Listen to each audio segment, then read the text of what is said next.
साथियों, स्वागत है आपका self study classes with Sumit Jain YouTube channel में। तो साथियों, स्टार्ट हो चुका है आज का ये सेशन।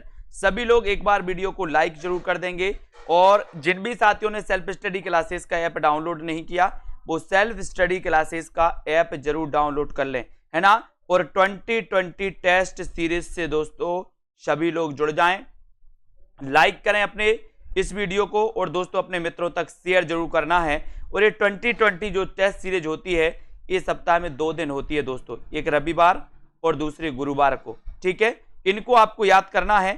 और दोस्तों यहाँ पर आपके जो प्रश्न पूछे जाते हैं बहुत ही इंपॉर्टेंट पूछे जाते हैं।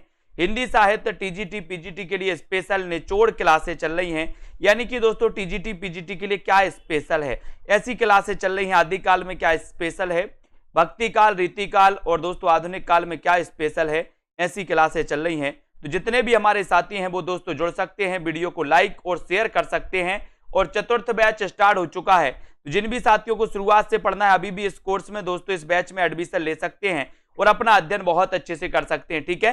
तो स्टार्ट करते हैं आज का ये सेशन। सभी लोग तैयार रहें दोस्तों। आपको बताना है हालाबाद के प्रवर्तक कौन माने जाते हैं। जल्दी से आपको कमेंट में लिखना है हालाबाद के प्रवर्तक कौन माने जाते हैं। नरेंद्र शर्मा, रामेश्वर शुक्लांचल, सुमित्रानंदन पंत, हरिवंश राय बच्चन। हालाबाद के प्रवर्तक का नाम क्या है, हालाबाद के प्रवर्तक कौन माने जाते हैं, इसका उत्तर आपको चयन करना है, तब आपका राइट आंसर क्या हो जाएगा।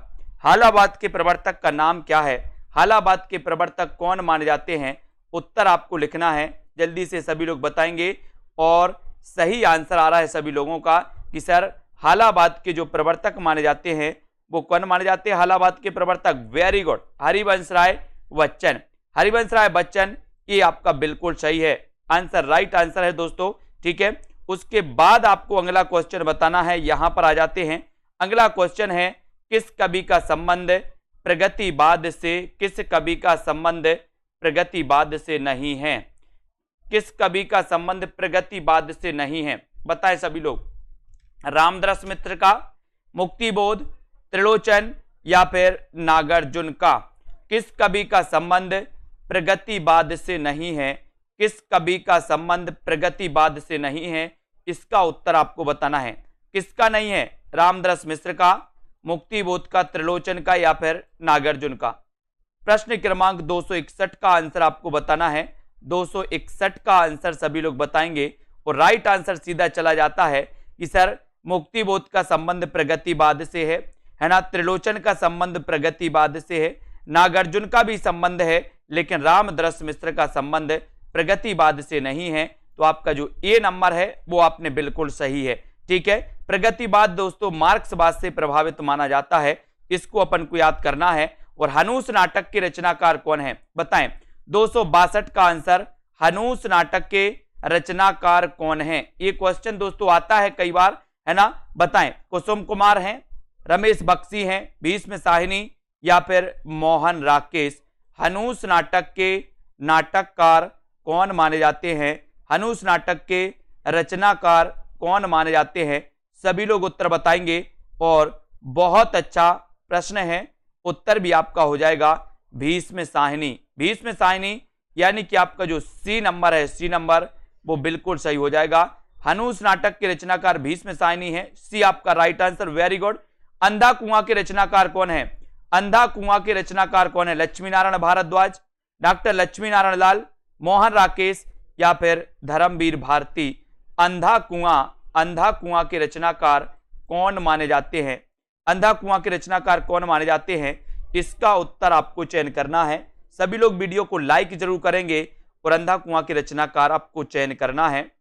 और सीधा सीधा आंसर आपका जाता है दोस्तों, अंधा कुआं के रचनाकार कौन माने जाते हैं, लक्ष्मी नारायण भारद्वाज हैं या लक्ष्मी नारायण लाल हैं, है ना। तो राइट आंसर सभी लोगों ने बता दिया कि सर अंधा कुआं डॉक्टर लक्ष्मी नारायण लाल, यानी कि आपका जो बी नंबर है, विकल्प नंबर बी, वो बिल्कुल सही है। अंधा कुआं के रचनाकार लक्ष्मी नारायण लाल है, बी नंबर आपका राइट आंसर है। यहां पर आ जाते हैं, शारदिया के नाटककार कौन है, शारदिया के नाटककार कौन है, जगदीश चंद्र माथुर, डॉक्टर लक्ष्मी नारायण लाल, मोहन राकेश या फिर इनमें से कोई नहीं। शारदिया ये किसका नाटक है, या शारदिया के नाटककार कौन है, बताइए। एक बार लाइक जरूर कर लें। जिन भी साथियों ने self study classes app download नहीं किया वो ऐप को जरूर डाउनलोड कर लें दोस्तों। शारदिया के नाटककार आपको बताना है। अच्छा क्वेश्चन है और आपने उत्तर बता दिया है प्रश्न क्रमांक 264 में कि सर शारदिया जो नाटक है वो नाटक है जगदीश चंद्र माथुर का, यानी कि आपका जो 1 नंबर है वो बिल्कुल सही है। जगदीश चंद्र माथुर आपका राइट आंसर है। शारदिया के नाटककार जगदीश चंद्र माथुर माने जाते हैं। 1 नंबर आपका राइट आंसर हो जाता है। सरकटीलास उपन्यास के लेखक कौन है, सरकटीलास उपन्यास के लेखक कौन है, बाबू देवकीनंदन खत्री है ना, गोपाल राम गहमरी, लज्जा राम मेहता, या फिर इनमें से कोई नहीं। सरकटीलास ये किसका उपन्यास है, आपको पता है दोस्तों 1882 से है ना दोस्तों हिंदी में उपन्यास की शुरुआत मानी जाती है। मतलब सबसे पहला जो प्रथम उपन्यास माना जाता है हिंदी का प्रथम मौलिक उपन्यास वो परीक्षा गुरु माना जाता है 1882 से प्रथम माना जाता है दोस्तों। इस प्रकार से याद रख लेना। परीक्षा गुरु के रचनाकार श्रीनिवास दास हैं, सभी को पता है। सरकटीलास आपसे पूछा गया तो आपने बिल्कुल सही आंसर बताया कि सर जासूसी उपन्यास के लिए जाने जाते हैं कौन, गोपाल राम गहमरी। और यहां पर आपका उत्तर बी नंबर बिल्कुल सही है ना।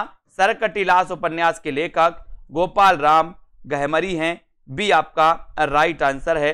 अगला क्वेश्चन है निम्न में से कौन सा उपन्यासकार दोस्तों आंचलिक उपन्यासकार है। आंचलिक उपन्यासकार कौन है, यशपाल है, जैनेन्द्र कुमार है, राही मासूम रजा हैं, या फिर अज्ञे। कौन सा उपन्यासकार दोस्तों आपको बताना है कौन सा उपन्यासकार आंचलिक उपन्यासकार है। ये 4 विकल्प हैं। हिंदी का प्रथम आंचलिक उपन्यास आपको पता है दोस्तों कौन माना जाता है, मेला आंचल है ना प्रथम। तो याद रख लेना ये आंचलिक उपन्यास माना जाता है यशपाल का। यशपाल माने जाते उपन्यासकार आंचलिक, जैनेन्द्र कुमार या फिर राही मासूम रजा। और बहुत बढ़िया आंसर है दोस्तों कि सर आंचलिक उपन्यासकार माने जाते, वेरी गुड, राही मासूम रजा ये आंचलिक उपन्यासकार माने जाते हैं।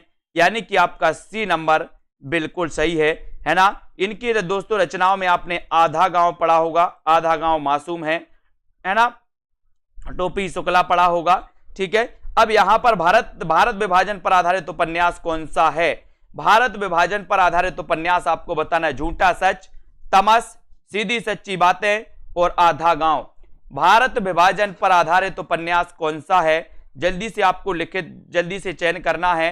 भारत विभाजन पर आधारित जो उपन्यास है वो उपन्यास कौन सा है।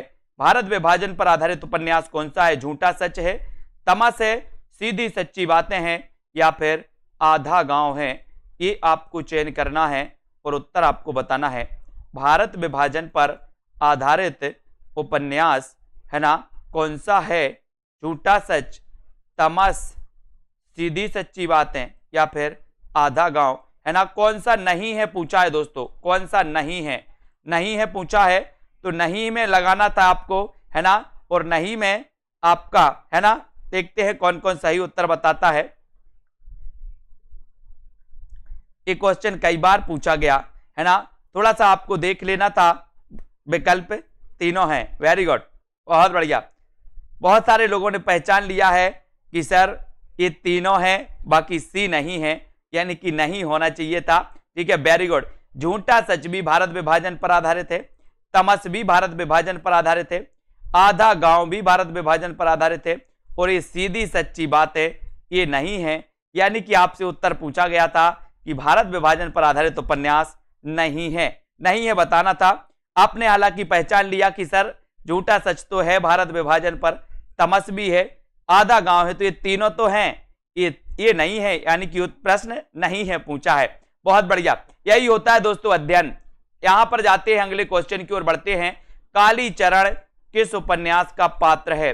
कालीचरण किस उपन्यास का पात्र है। परती परिकथा, झूठा सच, मेला आंचल या फिर गोदान, बताना है। सभी लोग बताएंगे कालीचरण किस उपन्यास का पात्र है, लिखना है सभी लोगों को। कालीचरण किस उपन्यास का पात्र है। कालीचरण बताना है, कालीचरण किस उपन्यास का पात्र है? परती परिकथा, झूठा सच, मैला आंचल या फिर गोदान। और सही उत्तर आपका सही जो चला जाएगा दोस्तों, है ना, वेरी गुड आंसर बताना है कालीचरण। और कालीचरण में आप लोगों ने उत्तर लगाना है, सभी लोग बताएं। अच्छा क्वेश्चन है, सभी लोगों ने बताया कि सर मैला आंचल, है ना, तो मैला आंचल आपका सही है। ये कालीचरण दोस्तों मैला आंचल का पात्र है। और आपको पता है मैला आंचल ये फणीसुरनाथ रेणु जी का दोस्तों उपन्यास है, प्रथम आंचलिक उपन्यास माना जाता है। आपका उत्तर 3 नंबर यानी कि सी नंबर बिल्कुल सही हो जाएगा। अगला क्वेश्चन है, शोषक वर्ग के प्रति घृणा का भाव किस कविता की मुख्य प्रवृत्ति रही है? शोषक वर्ग के प्रति घृणा का भाव किस कविता की मुख्य प्रवृत्ति रही है? छायावादी कविता की, प्रगतिवाद की, प्रयोगवादी कविता की या फिर आधुनिकतावादी कविता की? ये आपको चयन करना है, सभी लोग बताएंगे। शोषक वर्ग के प्रति घृणा का भाव किस कविता की मुख्य प्रवृत्ति रही है? ये आपको चयन करना है, छायावादी, प्रगतिवादी, प्रयोगवादी या फिर आधुनिकवादी। बताएं किस कविता की रही है दोस्तों? प्रश्न अच्छे से पढ़ लिया। शोषक वर्ग के प्रति घृणा के भाव किस युग की, किस कविता की दोस्तों किस रही है ना, प्रवृत्ति रही है? तो आपको बताना है कि सर प्रगतिवादी, प्रगतिवादी कविता की मुख्य प्रवृत्ति रही है ना। तो आपका उत्तर 2 नंबर बिल्कुल सही है, 2 नंबर आपका राइट आंसर है। निम्न में से किस कवि को दोस्तों, किस कवि को मार्क्सवादी चेतना का कवि माना जाता है? मार्क्सवादी चेतना का कवि किसे माना जाता है? जल्दी से आपको लिखना है, मार्क्सवादी चेतना का कवि किसे माना जाता है? मार्क्सवादी चेतना का कवि किसे माना जाता है? प्रश्न है आपका, मार्क्सवादी चेतना का कवि किसे माना जाता है? अच्छा क्वेश्चन है, 4 विकल्प हैं। और दोस्तों अपन ने मार्क्सवादी कवि माना था किसको? रामविलास शर्मा को। लेकिन इसे याद रख लेना है, किस कवि को मार्क्सवादी चेतना का कवि माना जाता है? उत्तर है केदारनाथ सिंह, उत्तर है केदारनाथ सिंह, यानी कि 4 नंबर और डी नंबर आपका बिल्कुल सही है, केदारनाथ सिंह आपका राइट आंसर है। ठीक है, अगला क्वेश्चन है, युग की गंगा किसकी रचना है? युग की गंगा किसकी रचना है? केदारनाथ सिंह की, केदारनाथ अग्रवाल की, हरिवंश राय बच्चन की या फिर रामेश्वर शुक्ल अंचल की? तो युग की गंगा के रचनाकार कौन है? इसका आंसर आपको चयन करना है और उत्तर आपका क्या हो जाएगा? उत्तर बताना है, सीधे सीधे उत्तर बताएंगे। युग की गंगा किसकी रचना है? राइट आंसर आपको बताना है केदारनाथ सिंह, केदारनाथ अग्रवाल, हरिवंश राय बच्चन या फिर रामेश्वर शुक्ल अंचल। और राइट आंसर है दोस्तों युग की गंगा केदारनाथ से बहती। बोले सर, तो केदारनाथ अग्रवाल, यानी कि 2 नंबर आपका बिल्कुल सही हो जाएगा। जिन भी साथियों ने self study classes app download नहीं किया है वो सेल्फ स्टडी क्लासेस ऐप को डाउनलोड जरूर कर लेंगे, है ना। और जिन भी साथियों ने अभी तक वीडियो को शेयर नहीं किया है वो वीडियो को शेयर जरूर कर देंगे। तार सप्तक में कौन सा शामिल नहीं है?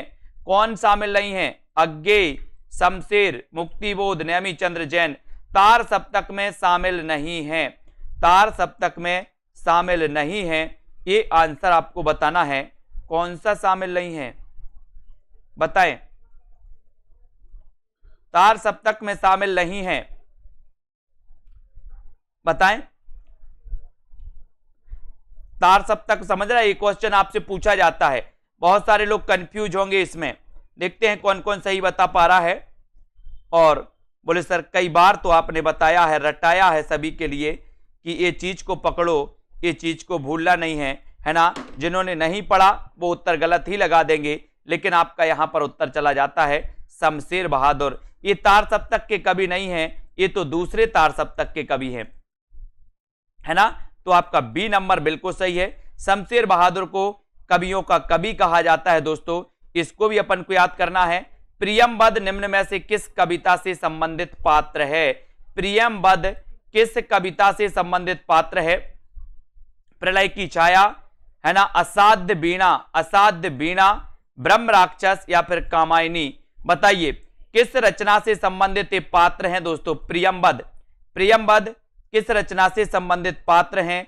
ये प्रश्न 273 का आंसर आपको बताना है।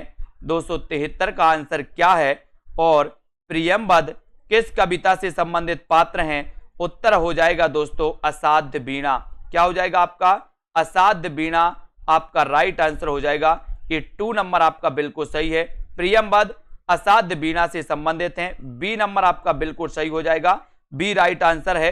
खालिस्तान ने प्रयोगवाद को सर्वाधिक प्रभावित किया, तो आपको बताना है खालिस्तान ने प्रयोगवाद को सर्वाधिक प्रभावित किया है तो किसने किया है? मार्क्सवाद ने, अस्तित्ववाद ने, प्रगतिवाद ने या फिर छायावाद ने? किस वाद ने, किस बताना है? खालिस्तान ने प्रयोगवाद को सर्वाधिक प्रभावित किया है तो किसने किया है? किसने किया है ये आपको बताना है और आपका सही उत्तर हो जाएगा कि मार्क्सवाद ने, यानी कि ये नंबर आपका बिल्कुल सही हो जाएगा। मार्क्सवाद ने प्रयोगवाद को सर्वाधिक प्रभावित किया है दोस्तों। किसने? मार्क्सवाद। 1 नंबर आपका बिल्कुल सही है, 1 नंबर राइट आंसर है। Very good answer. अगला क्वेश्चन यहां पर देखो, भारतेंदु ने अपने किस नाटक को नाट्य रासक व लास्य रूपक कहा है? अच्छा क्वेश्चन है दोस्तों। भारतेंदु ने अपने किस नाटक को नाट्य रासक या लास्य रूपक कहा है? तो किस नाटक को बताना है? विशस्य विषमोद्यम को, नील देवी को, अंधेर नगरी को या भारत दुर्दशा को? बताएं जल्दी से। भारतेंदु ने अपने किस नाटक को नाट्य रासक व लास्य रूपक कहा है? ये आपको चयन करना है। उत्तर आपका क्या हो जाएगा बताइए। उत्तर आपको बताना है किस नाटक को रासक व लास्य रूपक कहा है? उत्तर सीधा जाएगा भारत दुर्दशा को, यानी कि आपका जो 4 नंबर है भारत दुर्दशा, ये बिल्कुल सही है ना। किस नाटक को वो नाट्य रासक व लास्य रूपक कहा है? तो वो कहा है भारत दुर्दशा को। 4 number very good answer. Skandagupta नाटक के प्रथम अंक में कुल कितने दृश्य हैं? स्कंदगुप्त नाटक के प्रथम अंक में कुल कितने दृश्य हैं? कितने दृश्य हैं? 8, 10, 7 या फिर 9? स्कंदगुप्त नाटक के प्रथम अंक में कितने दृश्य हैं? स्कंदगुप्त नाटक के रचनाकार जयशंकर प्रसाद हैं। ठीक है, जिन भी साथियों ने अभी तक self study classes app download नहीं किया वो ऐप को जरूर डाउनलोड कर लें और अध्ययन में लग जाएं। ठीक है, तो यहां पर आपका राइट आंसर चला जाएगा 7। कितने हैं? स्कंदगुप्त नाटक के प्रथम अंक में कुल 7 दृश्य हैं दोस्तों। 3 नंबर आपका 7 दृश्य बिल्कुल सही हो जाएगा। 3 नंबर आपका राइट आंसर हो जाएगा। ऐतिहासिक नाटककार के रूप में कौन प्रतिष्ठित है? ऐतिहासिक नाटककार के रूप में कौन प्रतिष्ठित है? भीष्म साहनी, मोहन राकेश, लक्ष्मी नारायण लाल या फिर जयशंकर प्रसाद? बताना है आपको ऐतिहासिक नाटककार के रूप में कौन प्रतिष्ठित है?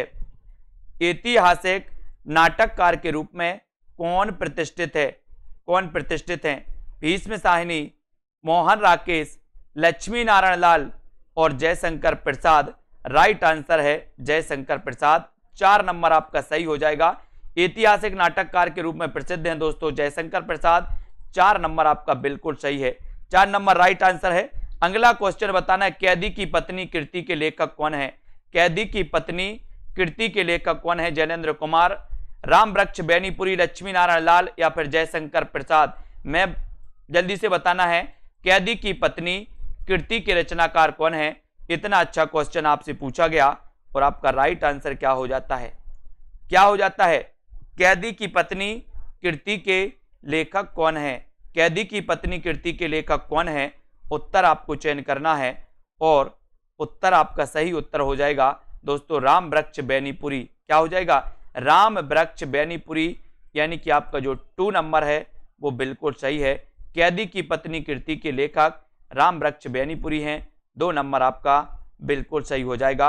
अगला क्वेश्चन है, विष्णुकांत शास्त्री की प्रसिद्धि दोस्तों प्रसिद्ध गद्य काव्य कृति का नाम बताना है। विष्णुकांत शास्त्री की कौन सी रचना है ना? बताइए। पूजा, शुभ्रा, कुछ चंदन कुछ कपूर, है ना? कुछ चंदन की कुछ कपूर की, दोपहिया के फूल।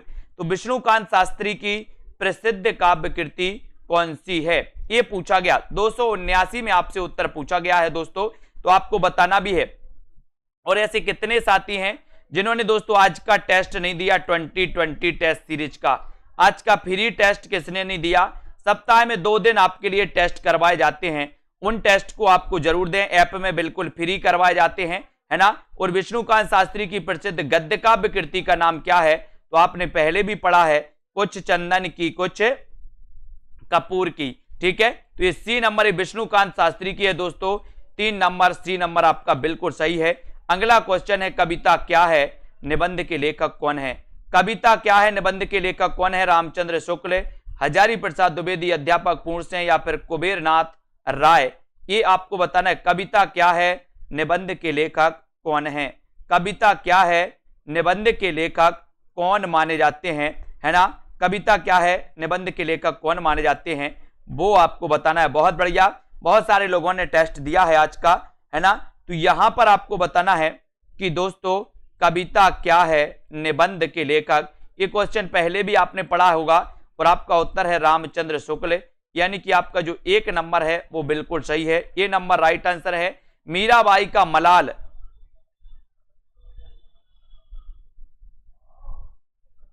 है ना, मीराबाई का मल्हार, ठीक है, ये किसकी कृति है दोस्तों, ये आपको बताना है। मीराबाई की, नंददास की, छीत स्वामी की या कुबेरनाथ, ये तो आपको पता ही है, मीरा का मल्हार, है ना। तो ये तो मीराबाई जी की रचना है, ठीक है। मीराबाई जी की रचनाओं में दोस्तों राग गोविंद आपको पता है इनकी रचना है ना। नरसिंह जी को मायरो आपको पता है इनकी रचना है, ठीक है, किसकी, मीराबाई की। तो इसको भी अपन को याद रखना है और ये नंबर आपका बिल्कुल सही है, ठीक है। यहां पर भक्ति काल के किस कवि को जड़िया विशेषण से विभूषित किया गया। भक्ति काल के किस कवि को जड़िया विशेषण से विभूषित किया गया। परमानंद दास को, नंददास को, सूरदास को या फिर चतुर्भुज दास को। भक्ति काल के किस कवि को जड़िया विशेषण से विभूषित किया गया, इसका आंसर आपको चयन करना है और सीधा आंसर है आपका नंददास, यानी कि आपका 2 नंबर जो है वो बिल्कुल सही हो जाएगा। भक्ति काल के किस कवि को जड़िया विशेषण से विभूषित किया गया, नंददास को किया गया और बी नंबर आपका राइट आंसर है। बी नंबर आपका बिल्कुल सही आंसर है ना। तार सप्तक में संकलित कवियों को राहों का निवेशी कहा था, किसने कहा था। तार सप्तक में संकलित कवियों को राहों का निवेशी कहा था, किसने कहा था दोस्तों। आपको पता है तार सप्तक की भूमिका में दोस्तों ये कहा गया है, तार सप्तक की भूमिका में ये कहा गया है कि तार सप्तक के कवि राहों के निवेशी हैं, है ना। ये भी आपको याद रखना है। तो तार सप्तक में संकलित कवियों को राहों का निवेशी कहा है तो किसने कहा। एक क्वेश्चन भी आता है दोस्तों, ठीक है, एक क्वेश्चन आता है। तो यहां पर तार सप्तक में संकलित कवियों को राहों का निवेशी कहा है, किसने, अज्ञे ने। 2 नंबर आपका बी नंबर बिल्कुल सही हो जाएगा, अज्ञे आपका राइट आंसर हो जाएगा। पंत जी की ग्राम्य कृति का संबंध है किससे, ग्राम्य कृति का बताना है दोस्तों। तो इसका आंसर आपका क्या हो जाएगा, ग्राम्य कृति का संबंध किससे है दोस्तों। ये क्वेश्चन इस प्रकार से अगर पूछा जाए तो यहां पर दोस्तों आपको याद रख लेना है कि ग्राम्य कृति का जो संबंध है, यहां पर जो आयोग ने उत्तर लिया है वो लिया है क्या, ग्रामीण परिवेश से, ग्रामीण परिवेश से लिया है ना। आयोग का उत्तर 1 नंबर बिल्कुल सही है। चूंकि पंत की जो ग्राम्य रचना है ये प्रगतिवादी मानी जाती है दोस्तों, प्रगतिवादी मानी जाती है, लेकिन इस कृति का संबंध है ग्रामीण परिवेश से। संबंध पूछा गया है तो संबंध आपको ग्रामीण परिवेश लगाना है, ये नंबर आपको लगाना है, ठीक है। ये नंबर आपका बिल्कुल सही हो जाएगा। अगला क्वेश्चन है, निम्न में से कौन सा काव्य संग्रह अज्ञे का नहीं है। अज्ञे का कौन सा काव्य संग्रह नहीं है। हरी घास पर क्षण भर, हरि ओ करुणा प्रभामय, सीढ़ियों पर धूप में, आंगन के पार द्वार। कौन सा काव्य संग्रह अज्ञे का नहीं है, कौन सा काव्य संग्रह अज्ञे का नहीं है, ये आपसे पूछा गया। उत्तर हो जाएगा सीढ़ियों पर धूप में, सीढ़ियों पर धूप में, यानी कि सी नंबर आपका सही है। कौन सा काव्य संग्रह अज्ञे का नहीं है, उत्तर है सी, सीढ़ियों पर धूप में, सीढ़ियों पर धूप में, सी नंबर आपका बिल्कुल सही हो जाएगा। ताजमहल का टेंडर किसका नाटक है। ताजमहल का टेंडर किसका नाटक है, अजय शुक्ला का, स्वदेश दीपक का, सुशील कुमार सिंह का या विभू कुमार का।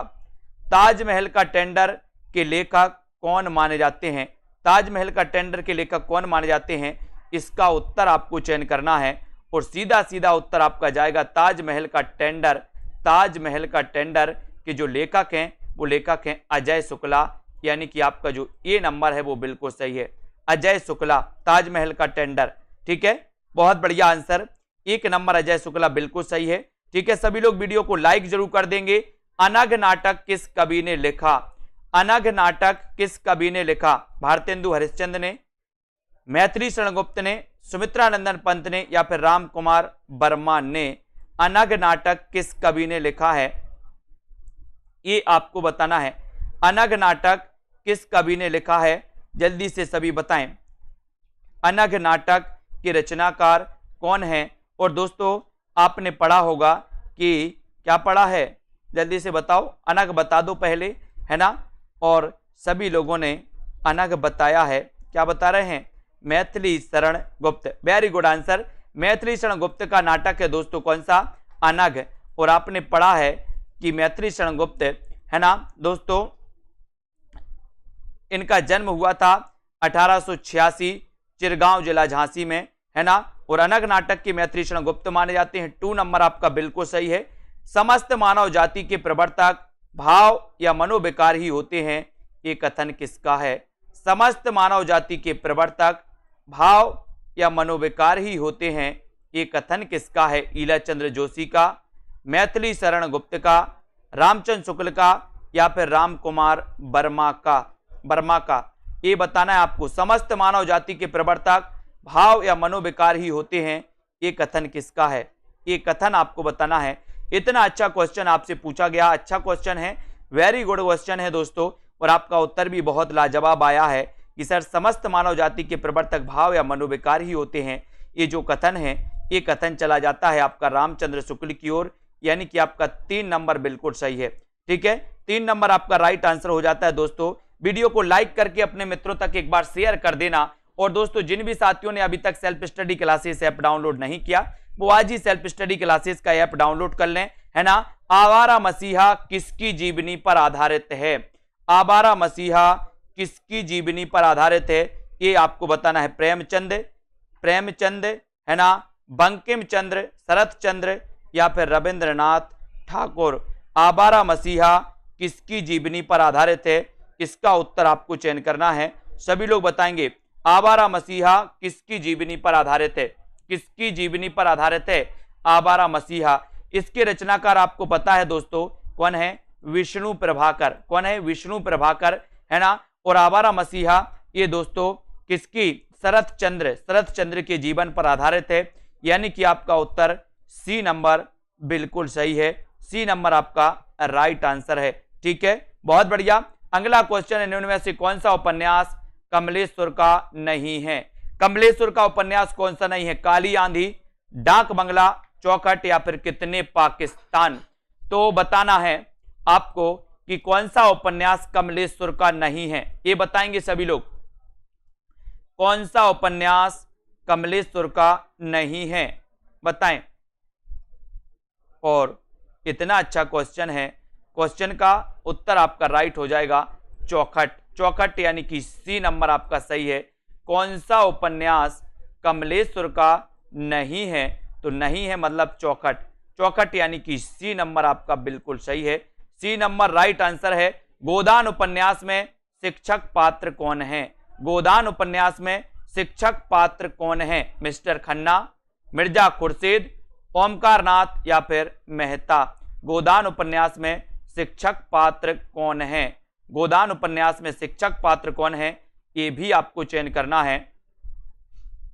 और राइट आंसर आपका हो जाएगा दोस्तों यहां पर सही आंसर है कि गोदान जो उपन्यास है, गोदान उपन्यास में शिक्षक पात्र आपसे पूछा गया। कौन कौन ने सही उत्तर बताया है? कौन है गोदान उपन्यास में शिक्षक पात्र? ये गोदान उपन्यास दोस्तों प्रेमचंद जी का माना जाता है। प्रेमचंद जी का ये उपन्यास है, और प्रेमचंद जी का ये उपन्यास बहुत ही प्रसिद्ध उपन्यास है। और इसके शिक्षक पात्र हैं कौन? मेहता जी। मेहता जी हैं। डी नंबर आपका बिल्कुल सही है। वेरी गुड, बहुत बढ़िया, अच्छा अध्ययन। मलबे का आदमी कहानी का कथ्य क्या है? कथ्य बताना है दोस्तों। सांप्रदायिकता है इसका, पर्यावरण है, प्रदूषण है, या फिर भारत पाक विभाजन है? मलबे का आदमी कहानी का कथ्य क्या है, ये आपको चयन करना है। सभी लोग वीडियो को दोस्तों चयन जरूर करेंगे। ये आपको बताना है कि मलबे का आदमी कहानी का कथ्य क्या माना जाता है। और सीधा सीधा उत्तर है भारत पाक विभाजन। भारत पाक विभाजन पर आधारित है ना, इसका कथ्य दोस्तों, यानी कि आपका 4 नंबर बिल्कुल सही है, जो कि बहुत सारे लोगों ने बिल्कुल सही आंसर बताया है। ऐसे कितने साथी हैं जिन्होंने अभी तक एडमिशन नहीं लिया, ऐसे कितने साथी हैं जिन्होंने अभी तक self study classes app download नहीं किया? सभी लोग एडमिशन लें दोस्तों, अभी ऑफर है आपके लिए, टीजीटी पीजीटी के लिए सुनहरा अवसर है, अंतिम दिनों में अच्छा मटेरियल से आप अध्ययन करें, 1099 में आप इसमें एडमिशन ले सकते हैं, ठीक है। और आगे जो भी आपका एग्जाम आएगा जूनियर टेट का, उसके लिए भी ये मददगार रहेगा। जैनेंद्र के किस उपन्यास पर फीचर फिल्म बनी? जैनेंद्र का वह उपन्यास कौन सा है जिस पर फीचर फिल्म बनी है दोस्तों? 4 विकल्प हैं। जैनेंद्र कुमार मनोविश्लेषणवादी उपन्यासकार माने जाते हैं, और वो उपन्यास इनका कौन सा है जिस पर फीचर फिल्म बनी है? कल्याणी है क्या, त्यागपत्र है, परख है, या फिर सुनीता है? सुनीता है, और आंसर आपका है दोस्तों त्यागपत्र। कौन सा है? त्यागपत्र, यानी कि 2 नंबर आपका सही है। जैनेंद्र किस उपन्यास पर, जैनेंद्र के किस उपन्यास पर फीचर फिल्म बनी? उत्तर हो जाएगा त्यागपत्र, यानी कि 2 नंबर आपका राइट आंसर हो जाएगा। बी नंबर आपका बिल्कुल सही आंसर हो जाएगा, ठीक है। झांसी की रानी किस प्रकार का उपन्यास है?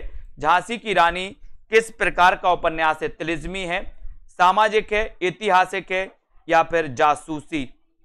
झांसी की रानी किस प्रकार का उपन्यास है, और उपन्यास आपका राइट आंसर क्या हो जाएगा इसमें? झांसी की रानी किस प्रकार का उपन्यास है, उपन्यास आपको चयन करना है। और सभी लोगों को लगभग पता है कि सर ये झांसी की रानी जो उपन्यास है, ये उपन्यास वृंदावन लाल वर्मा का है। किसका है? वृंदावन लाल वर्मा का है। और दोस्तों ये वृंदावन लाल वर्मा का जो उपन्यास है झांसी की रानी, ये माना जाता है कैसा? ऐतिहासिक माना जाता है, क्योंकि वृंदावन लाल वर्मा ऐतिहासिक उपन्यासकार माने जाते हैं, है ना। तो ये आपका सी नंबर बिल्कुल सही हो जाता है। अगला क्वेश्चन है, मित्रों मरजानी किसकी रचना है? मित्रों मरजानी के रचनाकार कौन है? ममता कालिया, मृदुला गर्ग, कृष्णा सोपती, या फिर मन्नू भंडारी? मित्रों मरजानी ये किसकी रचना है? मित्रों मरजानी किसकी रचना है? बहुत अच्छा आंसर है दोस्तों, आप लोग को बताना है, इतना अच्छा आंसर आप लोग चयन करेंगे। मित्रों मरजानी के रचनाकार कौन है?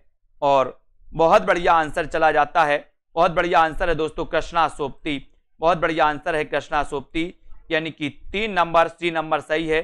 मित्रों मरजानी, मित्रों मरजानी ये किसकी रचना है, किसकी कृति है? उत्तर है कृष्णा सोपती, उत्तर है 3 नंबर, 3 नंबर आपका बिल्कुल सही है, सी नंबर आपका राइट आंसर है दोस्तों, है ना। गोदान उपन्यास की नायिका कौन है? अच्छा क्वेश्चन है। गोदान उपन्यास दोस्तों जो कि प्रेमचंद जी का उपन्यास है ना। सेवा सदन कर्म भूमि गबन, है ना। गोदान ये उपन्यास है प्रेमचंद जी के, और गोदान उपन्यास को ग्रामीण जीवन का महाकाव्य कहा जाता है। अब आपको यहाँ पर सीधा सा उत्तर बताना है कि गोदान उपन्यास की नायिका कौन है? गोदान उपन्यास की नायिका कौन है? इसका उत्तर सभी लोग बताएंगे, बताएं राइट आंसर आपका क्या हो जाएगा? गोदान उपन्यास की नायिका कौन है? और बहुत बढ़िया आंसर है, देखते हैं आंसर क्या हो जाएगा। गोदान उपन्यास की दोस्तों धनिया, धनिया है, 1 नंबर आपका बिल्कुल सही है, धनिया आपका राइट आंसर है ना। इनमें से किस कवि ने लक्षण ग्रंथ नहीं लिखा? तो किस कवि ने लक्षण ग्रंथ नहीं लिखा? 297 का आंसर बताना है। सभी लोगों को वीडियो को लाइक जरूर करना है दोस्तों। 2020 टेस्ट सीरीज ऐप पर बिल्कुल निःशुल्क होती है, सप्ताह में 2 दिन होती है, रविवार और गुरुवार को, है ना। तो उस दोस्तों सीरीज का आप लोग फायदा जरूर उठाएं।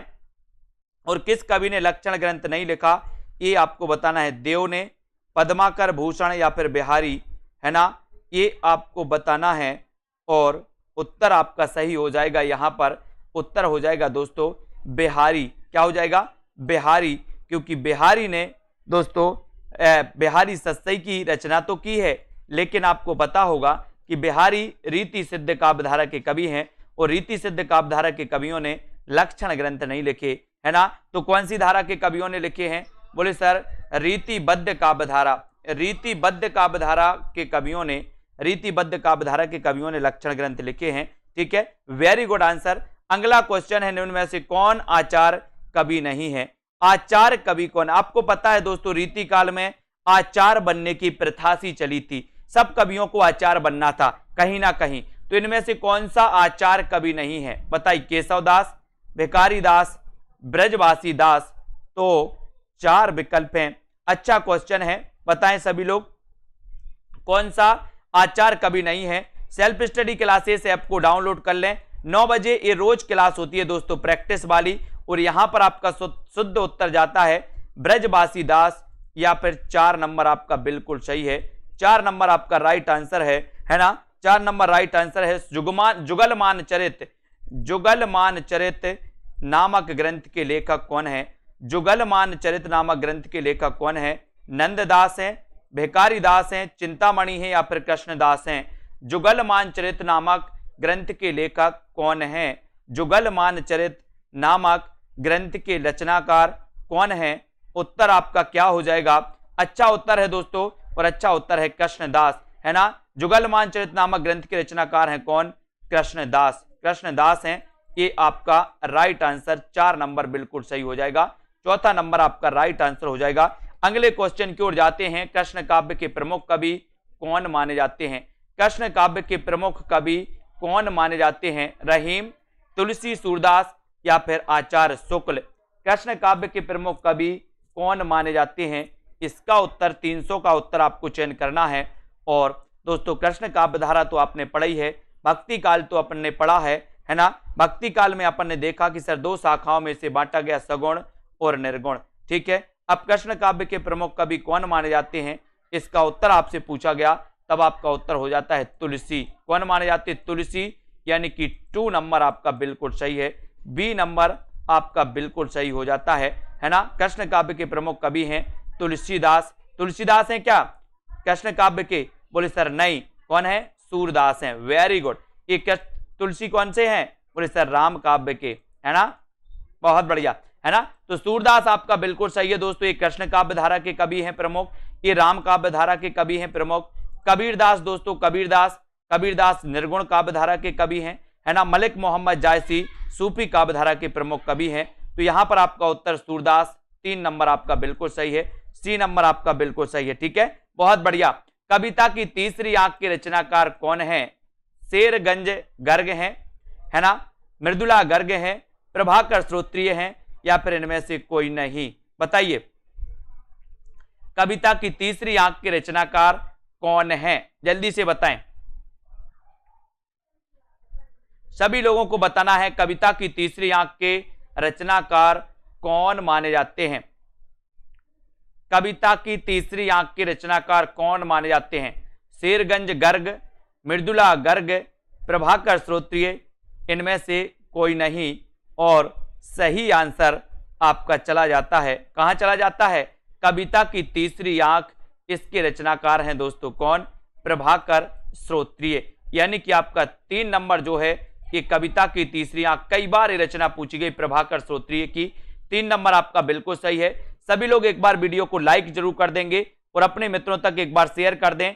ये दोस्तों 2020 टेस्ट सीरीज होती है आपके लिए, हर दोस्तों सप्ताह में 2 बार होती है। एक तो होती है दोस्तों गुरुवार को, एक होती है रविवार को, ठीक है। इससे आप जुड़ सकते हैं। निचोड़ कक्षाएं अगर आप चाहते हैं कि सर हमें टीजीटी पीजीटी का इंपॉर्टेंट पढ़ना है, तो अभी निचोड़ कक्षाएं चल रही हैं, है ना। बोले सर हम 1 महीने में क्या अध्ययन करें ऐसा कि दोस्तों हमारा बहुत अच्छा अध्ययन हो जाए? तो निचोड़ क्लासों से जुड़ जाइए आज ही, और self study classes app download कर लीजिए। Self study classes app download कर लेते हो तो यहां पर आपको क्या क्या मिलेगा वो भी सुन लो, ठीक है। यहां पर आपको दोस्तों विस्तृत अध्ययन भी मिलेगा। यहां पर 3 लाइव क्लासें आपको मिलेंगी, पूरा रिकॉर्डेड कोर्स मिलेगा, है ना, हिंदी व्याकरण प्लस हिंदी साहित्य का, ठीक है। यहां पर दोस्तों आपके लिए क्या किया जाएगा? आपके लिए ट्रिकी वीडियो मिलेंगे। यहां पर दोस्तों आपके लिए डाउट्स वाले वीडियो भी मिलेंगे। यहां पर दोस्तों आपके लिए निचोड़ वाली क्लासें जो हैं वो भी आपको मिल रही हैं, और यहां पर आपके लिए टॉपिक वाइज टेस्ट भी दोस्तों करवाए जाएंगे। तो टॉपिक वाइज लगभग बहुत सारे टेस्ट हैं, 80-90 के आसपास टेस्ट आपके लिए मैंने करवा दिए हैं, वो सारे टेस्ट भी आपको मिलेंगे, है ना। तो ओमदेव जी, विजय लक्ष्मी, श्याम सुंदर जी, सीता देवी जी, ठीक है, इसको आपको याद रखना है। और कंचन, दारसू जी, दीपक उदय जी, प्रमोद जी, संजय यादव जी, अमिता जी, निशी जी, वेरी गुड, ठीक है, बहुत बढ़िया। प्रश्न क्रमांक 274 कौन सा आ गया? 274,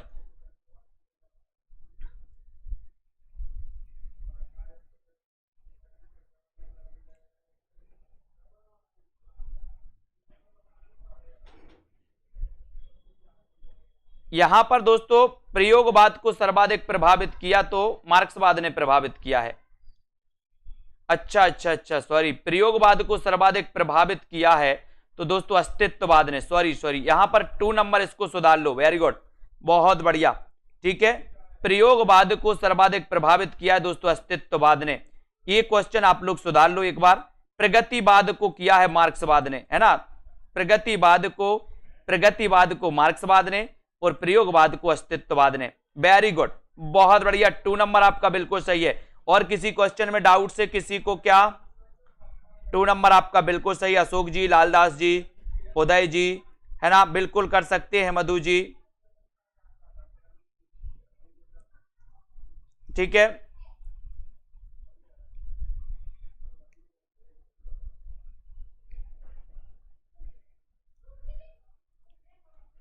ठीक है, लालदास, दारसू जी, प्रमोद जी, सुषमा जी, वेरी गुड, सभी साथियों को धन्यवाद। और इसी प्रकार से आपको अध्ययन करना है और दोस्तों पढ़ते जाना है, आगे बढ़ते जाना है। ठीक है, दारसू, मनीषा जी, ठीक है, तनु जी, मनीषा, आकांक्षा जी, वेरी गुड। हाँ, अस्तित्ववाद सही है।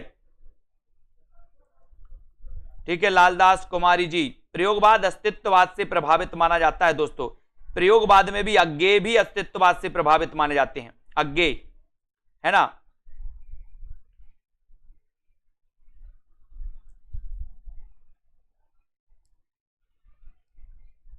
ठीक है, प्रमोद, कुमारी, हेमा जी, धन्यवाद सभी साथियों को, रामदयाल जी, ठीक है, ममता जी, सोनू सिंह जी, अनीता जी, निधि जी, डॉली सेठ जी, सीमा जी, सुनील जी, रीनू जी, ठीक है, डीएसएसबी में रीनू जी, बहुत बढ़िया, श्रीधर, नीरज, अमिता, पूजा जी, सीता देवी जी, ठीक है, अमृता जी, कविता जी,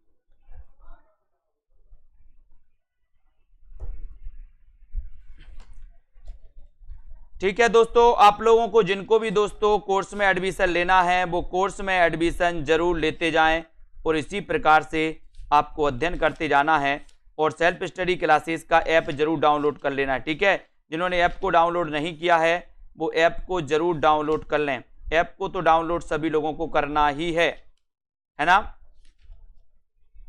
ऐप को सभी डाउनलोड करना है। और दोस्तों एक क्लास निरंतर आपकी चलती है, रोज रात्रि 9 बजे, रोज रात्रि 9 बजे चलती है। इसको आप लोग दोस्तों यथावत पढ़ना है, इसी प्रकार आपको पढ़ना है। ठीक है, बहुत बढ़िया।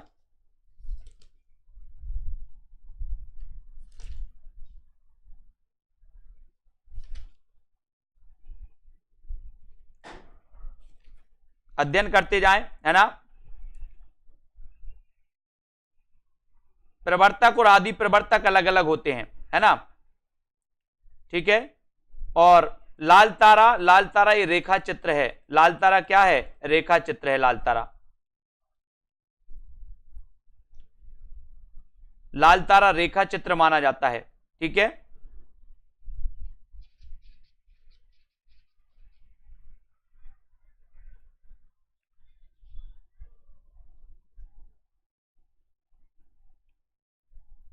ठीक है, तो सभी को धन्यवाद।